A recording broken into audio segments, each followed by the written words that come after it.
What's up, guys? This is part one to the Axial Yeti kit build.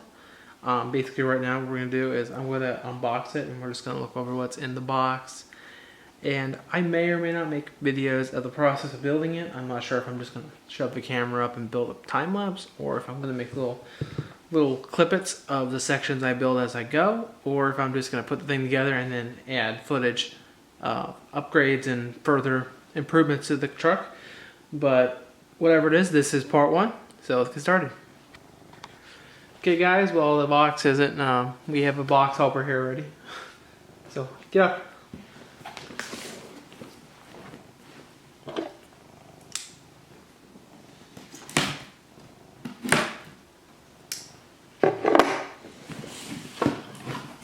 Sorry, I cannot find my tripod shoe, so no over the top view, but here we go. So the kit, I believe, comes with a little softer, better compound tires. Don't hold me on that, but I'm pretty sure that's one of the advantages to the kit. Obviously, being the kit, you get the unpainted body panels, so that should be pretty fun. And obviously, you got the top section, which I believe is the same, if not very similar to the Axial XO, which I used to have, and I miss. We got the drivers without the heads. This is plastic bag 4. I see some heads, some wheels, the top that goes on the back for the light bar, which I do want to get a light kit for this. I have a kit in my SCX-10, and I kind of just punched holes out in the body, kind of ghetto. So maybe I'll take the lights out of that and throw it in this. I don't know, but lights in this are bad as heck. So we got part of the cage, the wheels, the heads, like I said, and that's bag 4. Bag 3, I see some links, ball ends, shock caps, receiver box. Yeah, receiver box. What else? I see part of the bumper, rod ends. Yep. So that's bag 3. Bag 2 appears to be a bunch of hardware. So yeah, I see. I already see metal drive shafts or parts of a CV joint. I see some shock oil, which I have plenty of that, and just a bunch of screws and crap. And this has no specific bag, but they are all bagged individually, I'm sure, for the books. This is my second kit. The first one being a Tamiya, however you want to pronounce it, TTO1, which I no longer have. I didn't keep that very long because it really wasn't that good. So bag 2, plastic bag 2, I see a gear cover, more, yeah, transmission cover, gear cover, don't know what that is, like the upper truss mount, yeah, so that will be bag 2. I also see some, like I said, there's transmission case, so I see some servo horns. This is bag 1. Obviously you got the chassis, and this is where your receiver mounts. Axle case, bumper, shock tower, flex arms, diff cover. We got that. Here we've got the book, stickers, wheel wrench, Loctite, and probably grease. I can't tell you for sure. And a couple screws, which is interesting. They're in here and not in the other bag, but maybe they have a different function. Excuse me. So we got that, and like I said, we got the tires, which feel pretty soft. I mean, they're not super crawler soft, but this isn't a crawler. I mean, you're gonna throw a brushless motor in this. And that comes down to electronics. Now they're not in the view, as I literally just bought this. I kind of wanted one of these for a while, and it was kind of a whim. So I decided just to go forth and buy them. Electronics wise, I'm thinking, well, I should say I have a Spectrum DX4S. And it came with a couple receivers, and I had a couple receivers from my last DX3C, which I had sold before I got the other one. So I've got a little pot of receivers sitting around. So I got a receiver I'll toss in this, and hopefully it's a 3-channel, and I can do some lights or something else with this, maybe a winch. Who knows? Like I said, this is all like, I spent like the $309 in the kit before tax and all that stuff.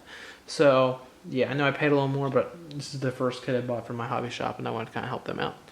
So yeah, $309 for the kit, and like I said, I got a receiver already, and I have, you'll have to excuse the air conditioner and the cats.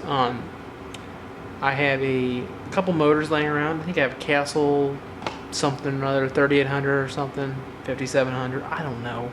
And I have a VXL motor, so I believe that's 4000 kV or 3500, I don't know exactly. Speed controller wise, I don't have any speed controllers, I believe, but I'll probably pick up a Castle or something. I don't want to invest too much in a speed controller though, because I don't know the long term what I'm going to do with this.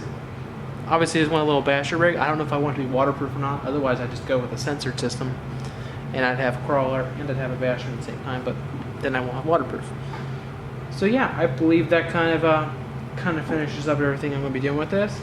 Upgrade wise, for obviously being a kit, this comes with a lot of upgrades, and I should mention really quick that in this bag there is a lot of little upgrades. Obviously, there's metal drive shafts, which obviously has metal drive shafts, but it has CVs in the front. It has the lower trailing arms. There's a brace that should be in this bag, and it has metal bodied or metal shock bodies, stuff like that. That's the advantage of buying the kit over the RTR. Obviously, you get the clear body, you get to yourself the little softer wheel, or softer tires rather, and yeah, so you get to customize this a little more.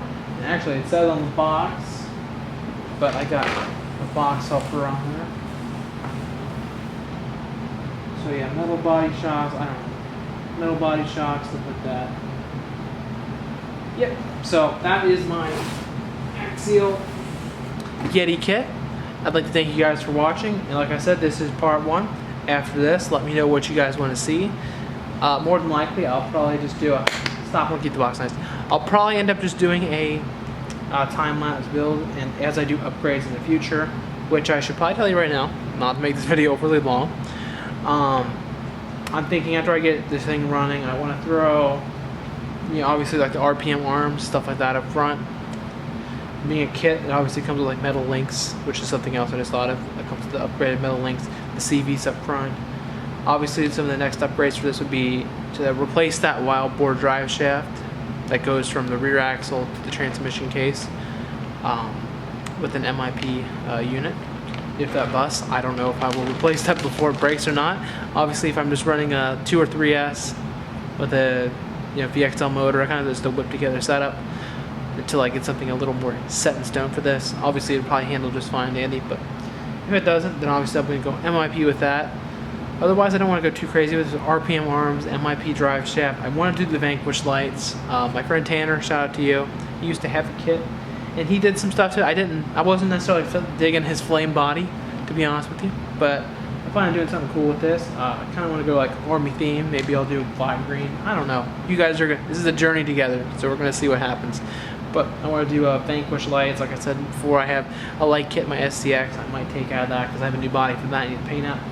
And I'll throw the lights in the buckets that came with this, and it should be pretty interesting. We'll see how it goes. Anyway, guys, I'd like to thank you guys for watching, and check me out on the next one, part 1. What's up, guys? I just did the video, and I know you guys thought it ended right there, but let me stop you guys there and let you guys know that I made a quick little mess up. Another thing that should be mentioned that this kit has, which is a big deal breaker because I bought these for my SCX-10, is these heavy duty gears. These are like, I believe $20 or $30 a pop. So, being that they come in a kit for $329 is the list price, you can get it for about $300. If you buy it offline, you probably get a little cheaper than that. But that's really kind of a big deal for this kit, is to have the heavy duty, the gears in their rear and front end, because being that you're going to be pushing brushless through a system like that, or a vehicle, an RC like this, that's a pretty big deal. So anyway, really quick, I'll just touch on the fact that, like I said, heavy duty gears, aluminum link plates like I mentioned, dual shear steering rack, full metal bearings, full ball bearings, not metal bearings, what am I thinking? I'm not sure, I'm assuming that's an upgrade part. Like I said, threaded turnbuckles, a really nice feature, and the universal axle shafts. And again, clear body and softer compound tires and stuff like that. So, not to waste any more of your time, let's get started.